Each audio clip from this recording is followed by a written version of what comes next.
Friends, smart study with Anil के daily current affairs के session में आपका स्वागत है। आज हम बात करेंगे 26 जून 2022 के कुछ महत्वपूर्ण प्रश्नों के बारे में और इन प्रश्नों से संबंधित जितने भी इंपॉर्टेंट फैक्ट्स बन सकते हैं उसके बारे में भी डिस्कस करेंगे। और आज के इस वीडियो की पीडीएफ फाइल आप हमारे टेलीग्राम ग्रुप से डाउनलोड कर सकते हैं। टेलीग्राम ग्रुप का लिंक मैंने इस वीडियो के डिस्क्रिप्शन में दे दिया है। तो चलिए आगे बढ़ते हैं और शुरू करते हैं कल के सेशन की quick revision. World gold council की रिपोर्ट के अनुसार भारत ने वर्ष 2021 में कितना टन सोना रिसाइकल किया है?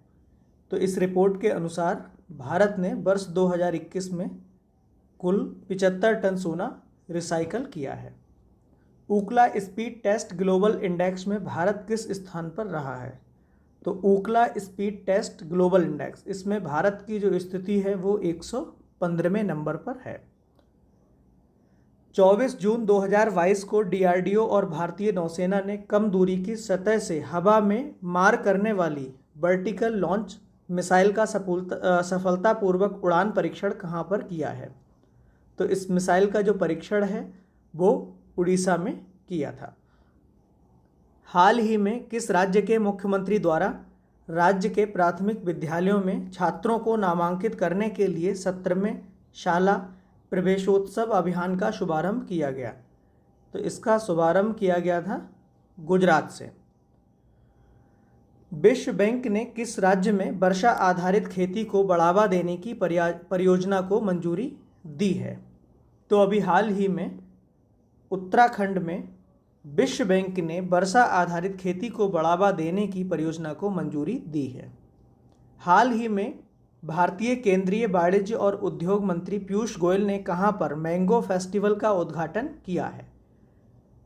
तो अभी हाल ही में बेल्जियम में भारतीय केंद्रीय वाणिज्य और उद्योग मंत्री पीयूष गोयल ने मैंगो फेस्टिवल का उद्घाटन किया है।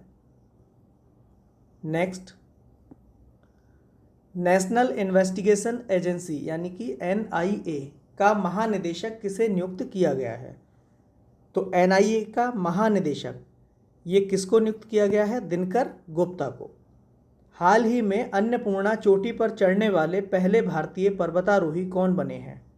तो ये बने हैं स्कॉलजोंग रिंगजिन।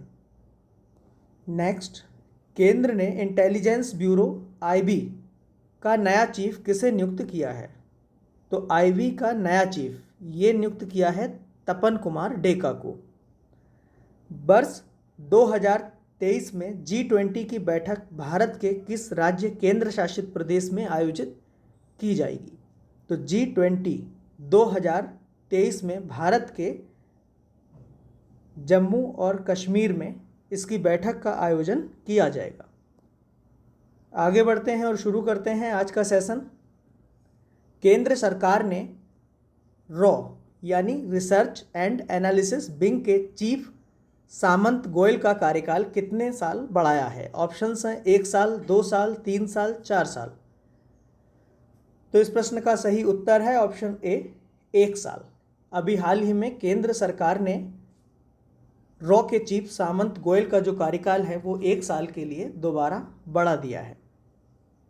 कैबिनेट की नियुक्ति समिति ने 1984 बैच के आईपीएस अधिकारी सामंत गोयल के रॉ के सचिव पद का कार्यकाल 1 साल के लिए बढ़ा दिया है। अब वे 30 जून 2023 तक इस पद पर बने रहेंगे। ये कौन है? ये हैं सामंत गोयल। आगे बढ़ते हैं। राष्ट्रीय स्मारक प्राधिकरण ने बाबा बंदा सिंह बहादुर का शहादत दिवस कब मनाया? ऑप्शंस हैं 23 जून, 24 जून, 25 जून, 26 जून। तो इस प्रश्न का सही उत्तर है ऑप्शन सी 25 जून। राष्ट्रीय स्मारक प्राधिकरण ने महान योद्धा बाबा बंदा सिंह बहादुर के शहादत दिवस को नई दिल्ली स्थित लाल किले में मनाया।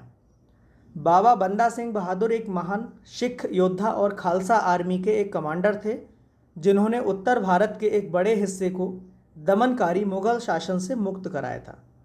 पंजाब में खालसा शासन की स्थापना की और जमींदारी व्यवस्था को खत्म किया था। वह एक महान शासक थे जिन्होंने नानकशाही सिक्कों की शुरुआत की थी। मुगल शासक फर्रुखसियार ने उन्हें पकड़कर दिल्ली लाया और सबसे अमानवीय तरीके से मौत के घाट उतार दिया। ये शहादत मेहरौली में हुई, जहां उनकी याद में एक स्मारक खड़ा हुआ है। आगे बढ़ते हैं। संयुक्त राष्ट्र महासागर सम्मेलन 2022 का आयोजन कहाँ किया जाएगा? ऑप्शंस हैं पुर्तगाल, फ्रांस, स्पेन, स्विट्जरलैंड। तो इस प्रश्न का सही उत्तर है ऑप्शन ए, पुर्तगाल। राज्य मंत्री डॉक्टर जितेंद्र सिंह 27 जून से 1 जुलाई 2022 तक लिस्बन में 2022 संयुक्त राष्ट्र महासागर सम्मेलन में भाग लेने के लिए पुर्तगाल के लिए रवाना हुए। इस संयुक्त राष्ट्र महासागर सम्मेलन में 130 से अधिक देश भाग ले रहे हैं।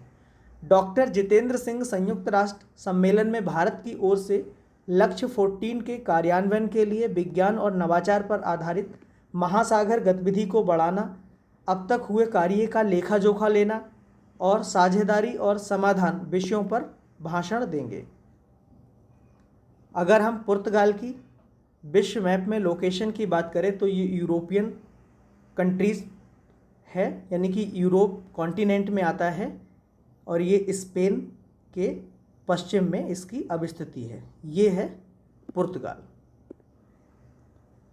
यूनाइटेड नेशंस ओशन कॉन्फ्रेंस, इसका जो आयोजन है वो लिस्बन में 27 जून से 1 जुलाई 2022 के बीच किया जाएगा। आगे बढ़ते हैं। हाल ही में किसे इंडिया इंटरनेशनल सेंटर का अध्यक्ष बनाया गया है? ऑप्शंस हैं दिनकर गुप्ता, तपन कुमार डेका, श्याम सरन, इनमें से कोई नहीं। तो इस प्रश्न का सही उत्तर है ऑप्शन सी, श्याम सरन। पूर्व विदेश सचिव और परमाणु मामलों और जलवायु परिवर्तन के प्रधानमंत्री के विशेष प्रतिनिधि रहे श्याम सरन जी को इंडिया इंटरनेशनल सेंटर का अध्यक्ष बनाया गया है। उनकी पहली किताब how India sees the world 2017 में और उनकी दूसरी किताब how China sees India and the world हाल ही में इसका विमोचन किया गया। सिविल सेवा में उनकी उपलब्धियों के लिए उनको 2011 में तीसरा सर्वोच्च नागरिक सम्मान यानी कि पद्म भूषण से सम्मानित किया गया। उन्होंने भारत और जापान के बीच संबंधों को बढ़ावा देने के लिए जापान के सम्राट से स्प्रिंग ऑर्डर, गोल्ड और सिल्वर स्टार प्राप्त किया। ये कौन है? ये हैं श्याम सरन। आगे बढ़ते हैं। गरुड़ एरोस्पेस किस देश में अपना पहला एरोस्पेस प्लांट स्थापित करने जा रहा है? ऑप्शंस हैं इंडोनेशिया, मलेशिया, थाईलैंड, कंबोडिया। तो इस प्रश्न का सही उत्तर है ऑप्शन बी, मलेशिया। एकीकृत ड्रोन निर्माता और भारत स्थित ड्रोन एज अ सर्विस प्रदाता Garuda aerospace private limited Malaysia में उत्पादन सुविधा के निर्माण में 115 करोड़ रुपए का निवेश करेगा। गरुड़ एरोस्पेस प्राइवेट लिमिटेड ने मलेशियाई ड्रोन स्टार्टअप हिल्से ड्रोन के साथ भागीदारी की है। यह गठबंधन अत्याधुनिक आर्टिफिशियल इंटेलिजेंस, मशीन लर्निंग और डीप लर्निंग टेक्नोलॉजी के साथ ड्रोन इकोसिस्टम स्थापित करेगा। गरुड़ एरोस्पेस के संस्थापक और सीईओ कौन हैं? अग्निश्वर जयप्रकाश। और हिल्से ड्रोन के संस्थापक और जो सीईओ हैं वो हैं षणमुगम एस थंगकबिलो।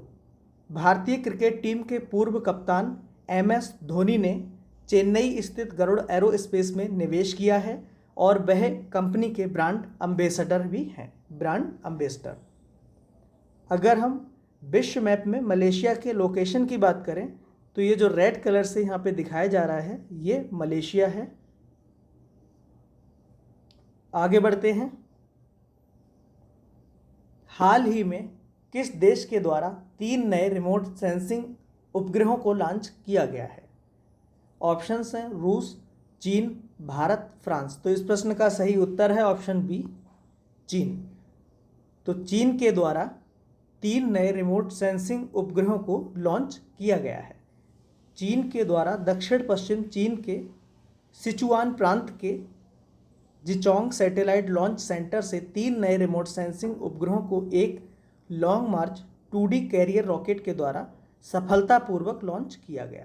यह योगान 35 परिवार के हिस्से के रूप में है। ये लॉन्ग मार्च सीरीज कैरियर रॉकेट्स का 424वां मिशन था। चीन ने 24 जून को सुआन प्रांत में शियांग उपग्रह प्रक्षेपण केंद्र से एक नए उपग्रह जोगजिंग 6D का भी सफलतापूर्वक प्रक्षेपण किया था। ये है विश्व मैप में चाइना की अब स्थिति। आगे बढ़ते हैं। हाल ही में किस देश ने घरेलू रॉकेट का उपयोग करके अपना पहला उपग्रह सफलतापूर्वक लॉन्च किया है? ऑप्शंस हैं उत्तर कोरिया, दक्षिण कोरिया, चीन, जापान। तो इस प्रश्न का सही उत्तर है ऑप्शन बी, दक्षिण कोरिया। घरेलू नूरी रॉकेट का उपयोग करके दक्षिण कोरिया ने अपना पहला उपग्रह सफलतापूर्वक लॉन्च किया है। यहाँ के विज्ञान मंत्रालय ने बताया कि 3 चरणों वाले नूरी रॉकेट ने एक दक्षिणी आइलैंड पर दक्षिण कोरियाई स्पेस लॉन्च फैसिलिटी से 435 मील की ऊंचाई लक्ष्य ऊंचाई पर एक कार्यरत परफॉर्मिंग वेरिफिकेशन उपग्रह को सफलतापूर्वक लॉन्च किया। अगर हम वर्ल्ड मैप में साउथ कोरिया की बात करें तो जो साउथ कोरिया ये है, इसके पूर्व में जापान और इसके दक्षिण में ये येलो सी है और ये चाइना है, और इसके नॉर्थ में क्या है, नॉर्थ कोरिया। तो ये हो गया दक्षिण कोरिया और ये उत्तरी कोरिया। आगे बढ़ते हैं। नीति आयोग के नए CEO कौन बने हैं? ऑप्शंस हैं SS मुंद्रा, DJ पांडियन, परमेश्वरन अय्यर, तपन कुमार डेका। तो इस प्रश्न का सही उत्तर है ऑप्शन सी, परमेश्वरन अय्यर। ये कौन है? परमेश्वरन अय्यर हैं, जिन्हें हाल ही में नीति आयोग के नए CEO के रूप में नियुक्त किया गया है। नीति आयोग, इसके बारे में देख लेते हैं। इसका जो गठन है वो 1 जनवरी 2015 में हुआ था। मुख्यालय नई दिल्ली में है और अध्यक्ष इसके जो होते हैं वो प्रधानमंत्री होते हैं, और वर्तमान में इसके जो उपाध्यक्ष हैं वो कौन हैं? सुमन बेरी। नीति आयोग यानी national institution for transforming India. आगे बढ़ते हैं। हाल ही में अंतर्राष्ट्रीय नाविक दिवस कब मनाया गया? ऑप्शंस हैं 23 जून, 24 जून, 25 जून, 21 जून। तो इस प्रश्न का सही उत्तर है ऑप्शन सी, 25 जून। अन्य दिवस, इनके बारे में देख लेते हैं। 21 जून इसको कौन सा दिवस मनाया जाता है? विश्व संगीत दिवस। 23 जून अंतर्राष्ट्रीय ओलंपिक दिवस। 24 जून पासपोर्ट सेवा दिवस। आगे बढ़ते हैं। हाल ही में किस देश की सीनेट ने गन कंट्रोल विधेयक पारित किया है? ऑप्शंस हैं कनाडा, अमेरिका, ब्रिटेन, फ्रांस। तो इस प्रश्न का सही उत्तर है option B, America. Bharat, Israel, UAE और US ने एक नया ग्रुप बनाया है, नया समूह। इसका नाम क्या है? I2U2। यहाँ पर I2 का मतलब क्या है? I2 का मतलब है भारत यानी कि इंडिया और इजराइल। I इंडिया और I इजराइल। तो ये हो गया I2। और U2 का मतलब क्या है? UAE, और जो दूसरा U है इसका मतलब है US। तो UAE एंड US। तो I2U2 ग्रुप बनाया है, जिसकी वर्चुअल मीटिंग जो है वो जुलाई 2022 में आयोजित की जाएगी। तो I2 for India and Israel and U2 for USA and UAE। America में निर्मित सुपर कंप्यूटर फ्रंटियर ने जापान के फुकागो सुपर कंप्यूटर को पीछे छोड़ दिया है। 2021-22 में भारत का सबसे बड़ा व्यापारिक भागीदार कौन बना है? ये अमेरिका बना है। सिप्री यानी कि Stockholm international peace research institute की रिपोर्ट के अनुसार वैश्विक सैन्य खर्च में अमेरिका जो है वो सबसे आगे है। अमेरिका के बारे में बात कर लें तो इसकी जो राजधानी है वो वाशिंगटन DC है। इसके प्रधानमंत्री कौन है? जो बाइडेन है। और इसकी जो मुद्रा है वो अमेरिकी डॉलर है। यहाँ पे अमेरिका के जो प्रधानमंत्री हैं इसको काटकर यहाँ पे राष्ट्रपति कर लीजिए। अमेरिका के जो राष्ट्रपति हैं वो कौन है? Joe Biden.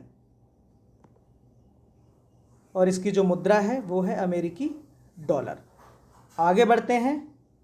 कल एक प्रश्न पूछा गया था जिसका उत्तर आपको कमेंट्स के जरिए बताना था। प्रश्न क्या था? GSAT-24 का सफलतापूर्वक प्रक्षेपण किसने किया?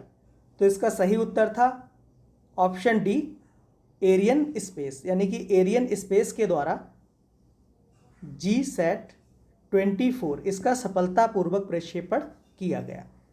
नेक्स्ट, आज का प्रश्न है, इसका उत्तर आपको कमेंट्स के जरिए बताना है। प्रश्न क्या है? हाल ही में भारतीय केंद्रीय वाणिज्य और उद्योग मंत्री कौन? पीयूष गोयल, इन्होंने कहाँ पर मैंगो फेस्टिवल का उद्घाटन किया है? तो इस प्रश्न का जो सही उत्तर है वो आपको कमेंट्स करके बताना है।